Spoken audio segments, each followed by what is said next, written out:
अस्सलाम वालेकुम स्टूडेंट्स। आज के लेक्चर में हम डिस्कस करेंगे इलेक्ट्रिक फील्ड को, इलेक्ट्रिक फील्ड इंटेंसिटी को और इलेक्ट्रिक फील्ड लाइंस को।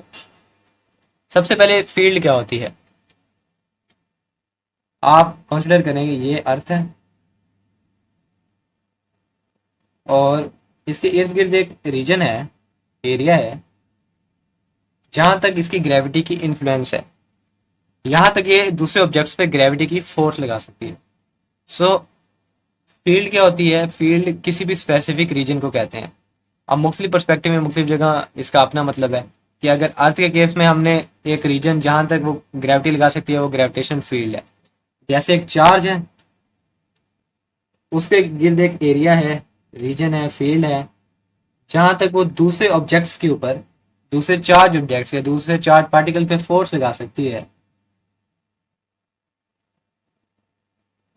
फोर्स लगा सकती है, उसको हम कहते हैं electric field. Okay, electric field के अंदर वो क्या लगाएगा, एक चार्ज दूसरे पे इलेक्ट्रिक फोर्स लगाएगा, इलेक्ट्रोस्टैटिक फोर्स, इलेक्ट्रोस्टैटिक फोर्स जिसको हम कूलम फोर्स भी कहते हैं।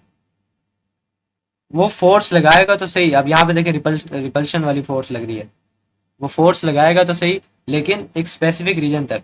हम चेक करना चाह रहे हैं कि जो रीजन है वो कहाँ तक है। जैसे ये एक चार्ज है ना, इसका रीजन है यहाँ तक, यहाँ तक ही फोर्स लगा सकता है। हमारे पास एक और चार्ज है टेस्ट करने के लिए कि कहाँ तक है। अब वो जब भी हमको टेस्ट करने के लिए चार्ज लेते हैं ना, उसे उसे हम कहते हैं टेस्ट चार्ज। उसे क्यू नॉट या फिर ऐसे रिप्रेजेंट करते हैं, प्लस क्यू से। और ये याद रखना है कि हमेशा ये पॉजिटिव होता है और स्मॉलर इन साइज होता है। पहला पॉइंट के पॉजिटिव और स्मॉल होता है। ओके, और दूसरी जो चीज़ है कि हम इसको लेके आएंगे इसके पास और पता लग जाएगा कि कहाँ पे जाके फोर्स लग रही है और कहाँ तक इसकी फील्ड एंड हो रही है, तो हमें पता लग जाएगी कि इलेक्ट्रिक फील्ड है क्या। अब जो इलेक्ट्रोस्टैटिक फोर्स लग रही है वो सिर्फ फील्ड में लग रही है, तो इलेक्ट्रोस्टैटिक फोर्स जो है वो एक फील्ड फोर्स है। कुछ ऐसी फोर्सेज होती हैं नेचर में जो किसी स्पेसिफिक रीजन में लगती हैं, उन्हें हम फील्ड फोर्सेस कहते हैं। और जो इलेक्ट्रोस्टैटिक फोर्स है, इसका एक और पॉइंट भी है कि एक बेसिक फोर्स है।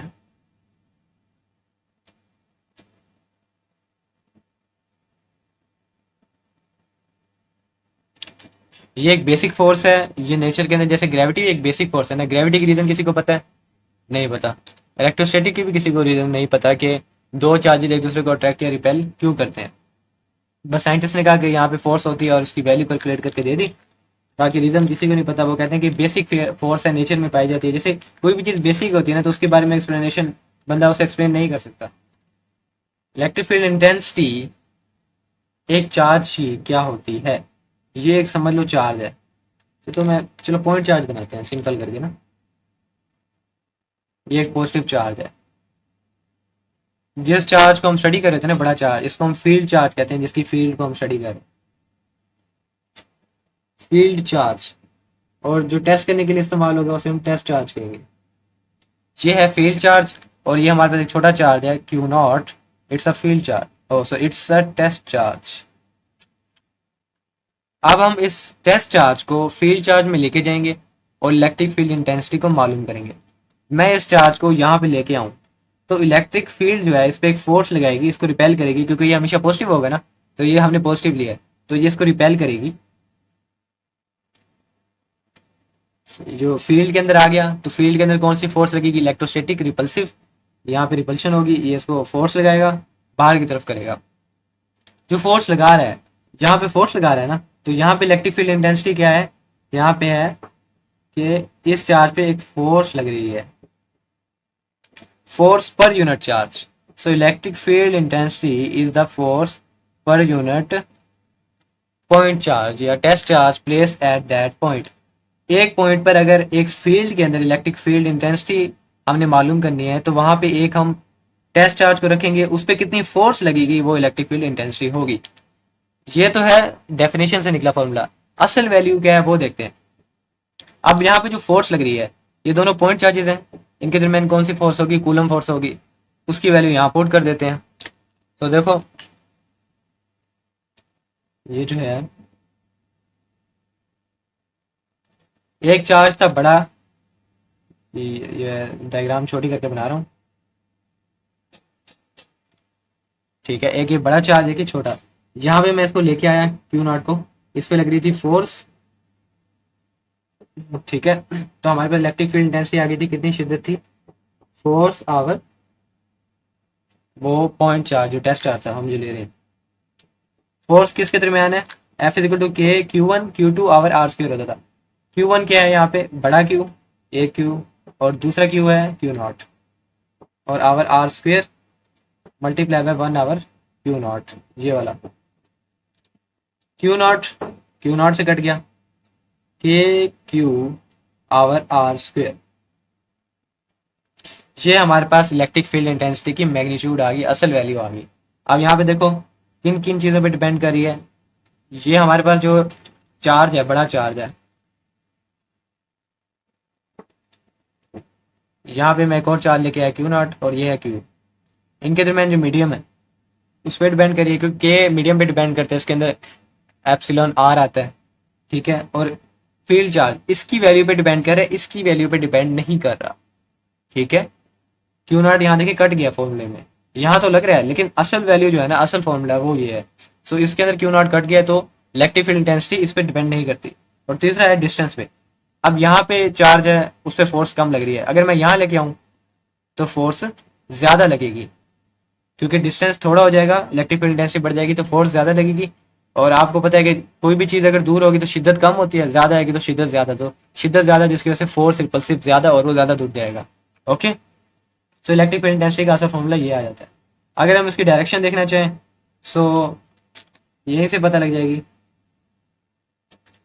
जहां पे फोर्स की डायरेक्शन वहां पे इलेक्ट्रिक फील्ड इंटेंसिटी की डायरेक्शन, यहाँ पे रिपल्सिव फोर्स लग रही है उस तरफ, तो इलेक्ट्रिक फील्ड इंटेंसिटी की वही डायरेक्शन है। ओके, और अगर दूसरे तरीके से मालूम करना चाहें फोर्स का, कूलम फोर्स की हम वेक्टर फॉर्म पुट करें, ये तो मैग्नीट्यूड थी कूलम फोर्स की, ये वाली, और R unit vector direction show कर रहा था, एंड में जाके आर यूनिट वेक्टर आ जाएगा, ठीक है। आर यूनिट वेक्टर की वही डायरेक्शन जो फोर्स की डायरेक्शन है वो भी उसी तरफ होगी। सो हम इसे देख सकते हैं, बुक के अंदर भी मुख्तलिफ तरीके से लिखा हुआ है। सो इलेक्ट्रिक फील्ड इंटेंसिटी को डिफाइन करते हैं, electric field intensity in in an electric field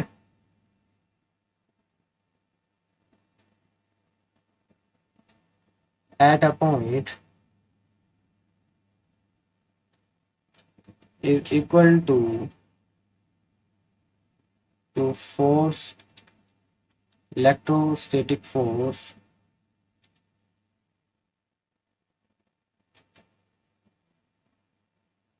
acting on a test charge, unit test charge यार, यूनिट, क्योंकि हमेशा हम यूनिट की बात करते होते हैं, आपको पता है डेफिनेशन के अंदर, एक एक unit test charge placed at that point. अब इंटेंसिटी को मालूम करने के लिए एक पॉइंट पे मालूम करते हैं, अब हर जगह तो डिफरेंट डिफरेंट है, तो एक पॉइंट को स्टडी करेंगे और हमें पता लग जाएगी एट दैट पॉइंट। अच्छा, इलेक्ट्रिक फील्ड इंटेंसिटी की डेफिनेशन होगी। अब हम देखते हैं उसका जो हमने फॉर्मूला लिखा था, ठीक है, F our to K Q our R square, और इसकी नेचर जो है it's a vector quantity, vector है, और डायरेक्शन जहाँ पे फोर्स की डायरेक्शन वहाँ पे इसकी डायरेक्शन, ये हमने मैग्नीट्यूड लिखी हुई थी। और इसके अलावा इसका यूनिट क्या होगा, फोर्स का यूनिट होता है न्यूटन, चार्ज यूनिट कूलम, इसका यूनिट होता है न्यूटन पर कूलम। और अगर हम 1 न्यूटन कूलम देखना चाहें तो वो क्या होगा कि एक फील्ड चार्ज की फील्ड के अंदर एक पॉइंट ऐसा कि वहां पे अगर 1 कूलम चार्ज को रखा जाए तो उस पर 1 न्यूटन फोर्स लगे, तो उस पॉइंट पे इलेक्ट्रिक फील्ड इंटेंसिटी 1 न्यूटन पर कूलम होगी। ओके, ये तो सिंपल से बेसिक बेसिक पॉइंट्स आ गए। अच्छा, हम नोट्स के अंदर से देख लेते हैं। इलेक्ट्रिक फील्ड इंटेंसिटी की पहले डेफिनेशन है, at a point is defined the force experience पर unit charge placed at that point, ये फॉर्मूला है, फिर डायरेक्शन है कि, और ये वेक्टर क्वांटिटी है, फिर इसके बाद इसका यूनिट है न्यूटन पर कूलम, और electric field intensity due to a point charge, ये इसका फॉर्मूला आ जाएगा के क्यू आवर आर स्क्वायर। अब यहाँ पे क्यू मैंने यहाँ पे मैंने तो कैपिटल क्यू से आपको एक्सप्लेन किया, तो यहाँ पे दूसरा स्मॉल क्यू है, लेकिन बात तो वही है, ये है फील्ड चार्ज की ही मैग्नीट्यूड, तो स्मॉल क्यू इस्तेमाल करो, बड़ा करो, एक ही बात है। आपको बस मेंशन करना है कि वो है क्या चीज़।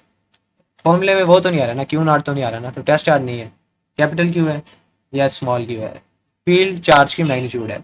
सो ये फॉर्मूला आ गया। अब हम देखते हैं इलेक्ट्रिक फील्ड लाइंस क्या होती है। इलेक्ट्रिक फील्ड लाइंस जो है ना, वो माइकल फ्राडे ने एक कॉन्सेप्ट दिया है कि जो इलेक्ट्रिक फील्ड है एक चार्ज की, वो असल में होती क्या है, उसकी विजुअलाइजेशन दिखाई है।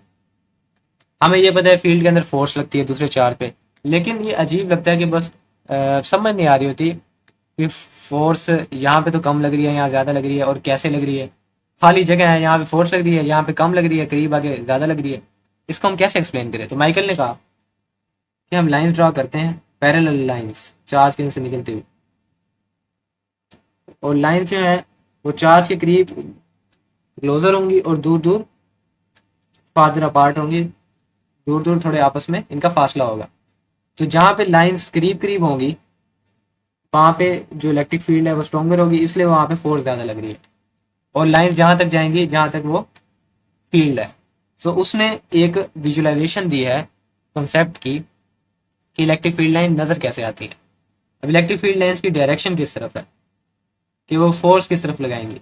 हमें अगर मैं एक नेगेटिव चार्ज के लिए बनाऊँ, नेगेटिव चार्ज के लिए, तो उसकी भी ऐसी नज़र आनी चाहिए। अगर मैं लाइंस ड्रा करूँ कि यहाँ तक फोर्स लगा रहा है और लाइंस इधर ज़्यादा शिद्दत है तो इधर क्लोजर लाइंस है और यहाँ पे दूर दूर है, लेकिन फ़र्क क्या रह जाएगा प्लस और नेगेटिव में, तो उसको हम पता करेंगे पॉइंट चार्ज के जरिए, टेस्ट चार्ज के जरिए, क्योंकि आपको पता है ये हमेशा पॉजिटिव होता है। जो जब मैं इसके अंदर लेके आऊँगा, यहाँ पे लाया यहाँ पे इसको, तो आपको पता है प्लस को रिपेल करेगा, जो रिपेल करेगा बाहर की तरफ लेके जाएंगी फील्ड लाइंस, रिपेल, तो इसकी जो फील्ड लाइंस की डायरेक्शन है वो बाहर की तरफ है, ये याद रखना है प्लस के लिए। नेगेटिव के लिए क्या होगा, नेगेटिव के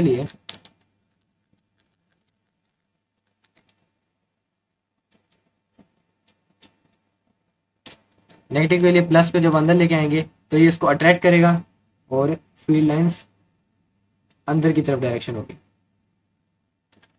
ओके, तो हमें समझ आ गया कि इलेक्ट्रिक फील्ड लाइंस की डायरेक्शन किस तरफ है।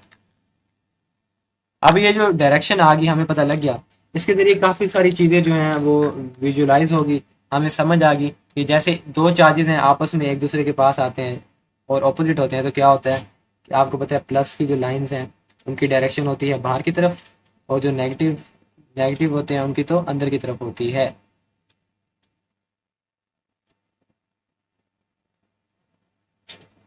इसकी बाहर की तरफ, तो बाहर अंदर ये जब अट्रैक्ट करते हैं तो मिल जाती है, तो इसकी जो इधर वाली है बाहर निकली हुई है वो इसकी अंदर वाली के साथ मिल गई, तो लाइन ऐसे मिल जाती है। ओके, बाकी लाइंस यहाँ पे तो इनको इन्फ्लुएंस नहीं हो रहा है इस लाइंस को।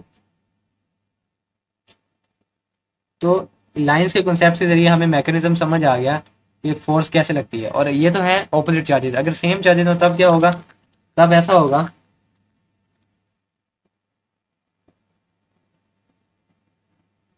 कि जो ये वाली, इनको तो कोई इन्फ्लुएंस नहीं करता इन लाइंस को, क्योंकि उस तरफ है। हाँ, ये वाली लाइन देखें, ये भी इस तरफ है, ये भी इस तरफ है, तो ये सेम डायरेक्शन में है, वो तो ऑपोजिट थी एक दूसरे में मिल गई, तो ये एक दूसरे को रिपेल करेंगी। ये भी रिपेल करेंगे, यहाँ वाली भी रिपेल करेंगी, तो लाइंस एक दूसरे को रिपेल करेंगी। और बिल्कुल ऑपोजिट केस में जब दोनों ऑपोजिट होते थे तो दरमियान में भी लाइंस थी, लेकिन यहाँ पे दरमियान में कुछ भी नहीं होता, यहाँ पे कोई फील्ड एग्जिस्ट नहीं करती। ठीक है, इसको हम जीरो पॉइंट भी कहते हैं। यहाँ पे कोई फील्ड एग्जिस्ट नहीं करती और ये दूसरे को रिपेल करती है। आपको ये तो अब विजुलाइज हो गया होगा कि कैसे काम करते हैं electric field. Okay, so electric field lines are the imaginary lines around the electric charge which describe the strength and direction of magnetic field. Strength ऐसे कि जहाँ पे लाइंस क्लोजर होंगी वहाँ पे इलेक्ट्रिक फील्ड इंटेंसिटी ज़्यादा होगी। ठीक है, और इसके अलावा जहाँ पे लाइंस लाइंस की जो डायरेक्शन है वो भी हमें पता लग जाती है कि पॉजिटिव से नेगेटिव की तरफ होती है। ओके, तो इलेक्ट्रिक फील्ड इंटेंसिटी की हमें डायरेक्शन पता लग जाएगी और फोर्स कहाँ लगनी है ये भी हमें पता लग जाएगी। इलेक्ट्रिक फील्ड लाइंस का आखिरी टॉपिक, उसको हम डिस्कस करते हैं कि दो पैरेलल मेटल प्लेट्स हों। एक ये भी मेटल प्लेट है, ये भी मेटल प्लेट है, इसको मैंने प्लस चार्ज दे दिया, इसको नेगेटिव चार्ज दे दिया, यानी इसके एटम ने इलेक्ट्रॉन लूज कर दिए, यहाँ पे गेन कर लिए। सो ये ऐसे चार्ज अरेंज हो जाएंगे, रिपेल करते। ओके, बराबर है ना चार्जेस, तो बराबर इनके दरमियान डिस्टेंस होगा। इसकी फील्ड लाइन निकलेगी इधर तक, इधर तक, आखिर वाली ऐसी नहीं होगी, दरमियान वाली बिल्कुल सीधी सीधी होंगी। ठीक है, क्योंकि देखिए इस चार्ज की जो लाइन है, इसको ये वाली लाइन रिपेल करिए, ये वाली लाइन रिपेल करिए, क्योंकि सेम लाइंस एक दूसरे को रिपेल करती हैं, जैसे हमने दो पॉजिटिव के केस में देखा था। तो यहाँ पे भी रिपेल करिए, यहाँ पे रिपेल करिए, तो एक दूसरे को ये बैलेंस कर देती हैं, इसकी वजह से सीधी लाइन है। लेकिन इस केस में यहाँ पे देखो कि इसकी जो लाइन बनेगी, इसको यहाँ से तो रिपल्शन मिल रहा है, ये रिपेल हो गया, ऊपर से कोई फोर्स नहीं लग रही, ऊपर की कोई लाइन है नहीं है, सिर्फ एक साइड की लाइन की वजह से ये थोड़ा बल्ज खा जाएगी, यहाँ से भी बल्ज खा जाएगी। ठीक है, जो एंड वाली हैं वो थोड़ी बल्ज खाई होंगी, और जो दरमियान वाली है उनको तो बैलेंस करके वो जो कैंसिल हो जाएगी, दोनों फोर्सेस कैंसिल कर देंगी। और लेकिन यहाँ पे तो एक बल्ज खा जाएगा, तो ऐसा हमें नजर आएगा। ये देखें जो डायग्राम्स हैं कि पॉजिटिव चार्ज के लिए बाहर की तरफ, नेगेटिव के लिए अंदर की तरफ, रेडियली इनवर्ड और रेडियली आउटवर्ड। और लाइक चार्जेस के लिए कैसी हैं देखें, एक दूसरे को रिपेल किया और यहाँ पे एक दूसरे के साथ मिल रही हैं लाइंस। और जो एक और टॉपिक है, field lines for two oppositely charged parallel plates, ये जो प्लेट्स हैं, ठीक है, ये देखें आखिरी वाले चार्जेस हैं, इनकी लाइंस को बैलेंस करने के लिए कोई नहीं है। अब इलेक्ट्रिक फील्ड लाइंस की प्रॉपर्टीज को देखते हैं। Electric field lines start from positive charge and end on negative charge, ये भी समझ आपको। हाँ, ये क्या है, the tangent to the field line at any point give the direction of electric field at that point. Electric field के हमने डायरेक्शन निकालनी है, यहाँ पे इलेक्ट्रिक फील्ड की डायरेक्शन कैसे बदलेगी, इस लाइन के ऊपर हम एक टेंजेंट बनाएंगे। टेंजेंट क्या होता है कि एक ऐसी लाइन जो एक सर्कुलर या आर्क को एक पॉइंट पे टच करे। अब इसके ऊपर टेंजेंट कैसे बनेगी, ये तो सीधी लाइन है, इस पर टेंजेंट भी सीधी बनेगी, तो इलेक्ट्रिक फील्ड इंटेंसिटी की डायरेक्शन तो पता लग जाएगी, यहीं पे सीधी है। इन केसेस के अंदर मैं यहाँ पे मालूम करना चाहूँ, वो कैसे मालूम करूंगा, इस जगह पे अगर मैंने मालूम करनी है तो मैं यहाँ पे एक टेंजेंट ड्रा करूंगा, बाहर की तरफ होगी प्लस के लिए, तो टेंजेंट बता रहा है कि इलेक्ट्रिक फील्ड इंटेंसिटी की डायरेक्शन इस तरफ है कुछ, जहाँ पे ऐसे लगेगी ना, ये देखिए ऐसे टेंजेंट बनानी है, यहाँ पे टेंजेंट लगी तो इलेक्ट्रिक फील्ड इंटेंसिटी की डायरेक्शन यहाँ पे है। अगर यहाँ पे मैं एक टेस्ट चार्ज रखूंगा, टेस्ट चार्ज, तो इस तरफ वो जाएगा, उस पर इस तरफ फोर्स लगेगी। यहाँ पे देखो, यहाँ पे ऐसे होगा, यहाँ पे देखिए बनी भी हुई है। सो हमें टेंजेंट के जरिए फोर्स की डायरेक्शन पता लग जाएगी, यानी इलेक्ट्रिक फील्ड इंटेंसिटी की। Number of electric field lines पर unit area passing perpendicularly through an area give the magnitude of the electric field. ये क्या है कि एक चार्ज है ना, ये एक हमारे पास चार्ज है, इसके पास हम एक पर यूनिट एरिया रखेंगे। पर यूनिट एरिया समझते हैं कि 1 मीटर स्क्वायर, कि वो मीटर 1 मीटर चौड़ा 1 मीटर लंबा, तो उसकी जो लाइंस जितनी पास करेंगी इसके अंदर से परपेंडिकुलरली, कि ये रखा हो बिल्कुल सीधा और इसके अंदर से पास करें, जितनी लाइंस पास करेंगे उतनी ज़्यादा इलेक्ट्रिक फील्ड इंटेंसिटी होगी। और देखिए हमने सबके लिए 1 मीटर स्क्वायर एरिया रखना है, 1 मीटर स्क्वायर। हर चार्ज की इलेक्ट्रिक फील्ड इंटेंसिटी को मालूम करने के लिए उसके सामने एक 1 मीटर स्क्वायर हम रखेंगे एरिया को। तो आपको पता है जिसकी ज़्यादा लाइंस होंगी वो ज़्यादा स्ट्रॉन्गर होगा। सो हमें ऐसे पता लग जाएगा, और सबके लिए क्राइटेरिया 1 मीटर स्क्वायर एरिया ही होगा, पर यूनिट एरिया होगा। No two electric field lines intersect each other, दो इलेक्ट्रिक फील्ड लाइंस कभी भी एक दूसरे को क्रॉस नहीं करती। आप देख लें हर केस के अंदर कोई लाइन ने किसी लाइन को कभी क्रॉस नहीं किया। इसकी क्या रीज़न है, अगर यहाँ पे लाइन एक दूसरे को क्रॉस कर जाएं, समझ लें कि इस लाइन ने इस लाइन को क्रॉस कर दिया, तो इस जगह पे मैं अगर डायरेक्शन मालूम करना हो इलेक्ट्रिक फील्ड इंटेंसिटी की, तो यहाँ पे भी एक टेंजेंट बनेगी, यहाँ पे भी टेंजेंट बनेगी, तो दो टेंजेंट्स एक जगह बन जाएंगी और दो डायरेक्शन इलेक्ट्रिक फील्ड इंटेंसिटी की। तो ऐसा तो हो नहीं सकता, इलेक्ट्रिक फील्ड इंटेंसिटी की एक ही डायरेक्शन होती है। This is because E has only one direction at given point. If lines cross, we could have more than one direction, which is physically not possible. Electric field lines are parallel and equally spaced where the electric field is uniform, and non-parallel where the electric field is non-uniform. अगर electric field uniform होगी तब वो parallel होंगी, line सारी cross नहीं करेंगी। लेकिन अगर नॉन यूनिफॉर्म होगी तो लाइंस क्रॉस भी कर सकती हैं। क्रॉस का मतलब ये है कि मतलब वो पैरेलल नहीं होंगी, 100% क्रॉस तो नहीं करेंगी लेकिन पैरेलल नहीं होंगी, खराब होंगी थोड़ी। These lines are cross where field is stronger and the farther apart where the field is weaker. कि जहाँ पे चार्ज के करीब आपको पता है वो करीब ज़्यादा एक दूसरे के करीब होंगी, तो वहाँ पे फील्ड स्ट्रॉन्गर है, जहाँ दूर दूर है वहाँ पे वीकर है।